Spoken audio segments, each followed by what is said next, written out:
Vi vil nu vise dig, hvor nemt det er at lave gummikaffe. Åbn barriereforsejlingen i posens top i hele posens bredde. Sørg for at lave en god åbning, så det bliver nemmere at hælde vand i posen. Det kan du ved at tage fat i posens bund med begge hænder og trække den i facon, så den kan stå selv. Hold på posen og hæld gradvist en halv liter kogende vand ned oven på kaffebønnerne i posens filter. Luk posens top ved at klemme lynlåsen sammen og lad kaffen brygge i ca. 5 minutter. Klip hjørnet af posen og følg den stiplede linje. Har du den nyeste version af vores kaffebrygger, kan du nøjes med at trække den lille plastikstreng ud.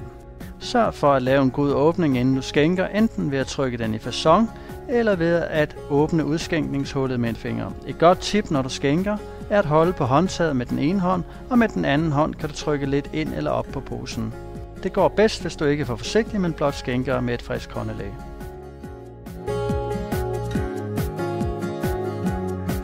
Vi mener, at kaffebunden har en stor ære i, at vi dagligt kan glæde os over en god kop kaffe, brygget på specialkaffe. Og der ligger et utroligt stort stykke arbejde bag den rigtig gode kaffeoplevelse, fortjener kaffebunden ikke bare en god og fair pris, men også stor anerkendelse.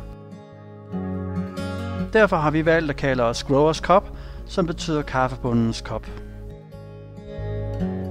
Modne kaffebær er fantastisk rige på aromaer. Når kaffebønner bliver plukket, kan de smage forskelligt, afhængig af hvor de er dyrket, hvordan de er dyrket, hvornår de er plukket og hvordan de er behandlet efterfølgende. Kaffens profil kan variere fra et lokalområde til andet, ligesom vi kender det fra vin. Vi blander ikke forskellige kaffer sammen, da vi ønsker, at I skal kunne nyde de mange forskellige smagsmæssige nuancer og det særpræg, der kendetegner hver enkelt kaffe. Vi har med stor omhu udvalgt en række af de fineste specialkaffer fra hele verden og sammensætte disse i en spændende og oplevelsesrig menu, så I kan gå på opdagelse i kaffeuniverset, hvilket gør det muligt at smage forskellige typer af kaffe med det formål at finde jeres egen favorit. Da vi arbejder med at finde nogle af de fineste kafferåvarer, der findes på markedet, føler vi os særligt forpligtet til at finde frem til en helt rigtig ristprofil.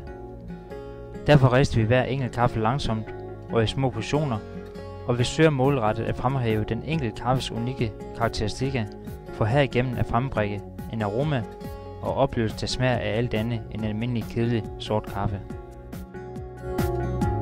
Vores verdenspatenterede kaffebrygger er inspireret af Madame Blå og af stempelkanden. Vi er lykkes med at udvikle et meget enkelt kaffebrygningskoncept, som besidder alle de nødvendige kvaliteter, som kræves for at lykkes med at brygge en fantastisk kaffeoplevelse. Når vi ihælder det kogende vand, omskylles kaffen ligesom i en stempelkande. I modsætning til et almindeligt kaffefilter af papir, vil vores specialudviklede filter ikke opsuge kaffens naturlige olier, og da mange af kaffens finere aromaer kommer fra disse olier, er vores kaffe ganske enkelt rigere på aroma. Endvidere har vi udviklet filtersystemet på en måde, så når du har skænket den første kop kaffe, så stoppes brygningsprocessen, da kaffebønnerne i filteret ikke længere er i kontakt med kaffen i bunden af posen. Dermed undgår du nemmere, at de sidste kopper kaffe bliver bitter, som det er tilfældet i stempelkanden. Kaffens aromaer er meget flygtige, og du kender sikkert situationen, hvor du åbner en pose kaffe og brygger en enkelt kande. Så går der måske nogle dage, inden du næste gang bruger af posen, og så er kaffeoplevelsen en helt anden, og duften af frisk kaffe er minimal. Når du brygger kaffe med vores kaffebryggerpose, vil du åbne en ny og frisk kaffeoplevelse fra bryg til bryg, og du vil kunne nyde duften af frisk kaffe hver gang. Ikke mindst så behøver du ikke bekymre dig om at vedligeholde og rengøre en kaffebrygningsudstyr. Du skal blot nyde din kaffe.